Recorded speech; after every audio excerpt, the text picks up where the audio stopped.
Kung pampaganda ng mood lang ang usapan, malaking tulong din dyan ang magagandang tunog o musika. So true. Susan at Pat, may mga tunog nga rin daw na nililikha para ikaw ay mag-heal o mapagaang ang ating kalooban. Yan ang kwentong inalam Ni Katrina Son.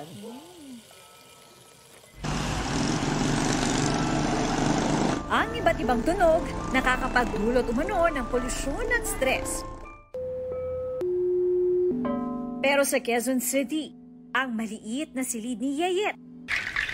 Ang tunog na kanyang nalilikha, relaxation at healing daw ang epekto sa nakikinig nito. Ito ang sound bath healing. Mahilig sa musika si Yeyet. So I sing, I write songs, no? At ako ay tumutugtog ng ilang instrumento. Pero hindi lang daw ito basta pagtugtog ng instrumento. Meron ako na attendance sa Colorado na 9-day intensive sound healing. Sa online, meron din akong kinuhang training. Una niya raw itong sinubukan sa kanyang sarili. I went to counseling, nahanap ko sa sarili ko kung ano din nakakatulong sa healing ko. At one point, sabi ko, hindi, kailangan ko umusad. Hindi na siya healthy sa akin. Kaya masusi raw niyang pinag-aralan kung paano makatutulong ang tunog sa gaya niyang may pinagdaraanan sa buhay. Ang madalas na lumalapit sa akin ay yung mga hindi makatulog, daming iniisip.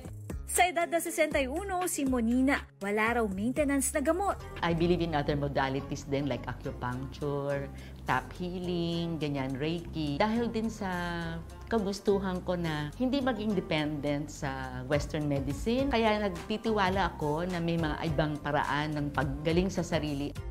Sa kabila ng kanyang edad, nakararanas pa raw siya ng stress sa trabaho. Dati na kasi akong workaholic. I have a very bad habit na pag may naisip ako, babangon ako, kailangan ko isulat. Para matulungan si Monina, sinimulan muna ni Yeyet sa kwentuhan ng session. Take a deep breath. Gamit ang water chimes, nakalikha ng tunog ng Animoy Waterfalls sa silid si Yeyet. Sinundan pa ito ng tuning fork para sa vibration at iba't ibang tunog ng crystal bowls. Just whenever you're ready, slowly opening your eyes and you may get up. Ayon kay Dr. Randy Del Llosa, isang psychologist, may magandang epekto ang sound healing sa katawan at isipan. Kapag sound ang pinag-uusapan, ito ay nakaka-apekto sa mind natin, sa emotions, at saka sa physical status natin. Yung sound, no, nakaka-release or nakaka-balanse or nakaka-imbalance ng takbo ng brain chemicals natin. Kung pleasant yung sound, syempre nakaka-release siya ng happy hormones. Naka-relax naman ako, kaya lang syempre bitin, masarap. Masarap siya. Importante din sa session that you bring your intention. Healing for yourself, healing for, maybe tanggal ng sakit ng ulo.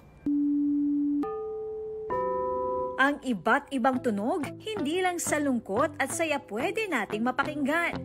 Kaya rin itong mapagaan ang ating kalooban. Ako si Katrina Son at yan ang kwentong dapat alam mo.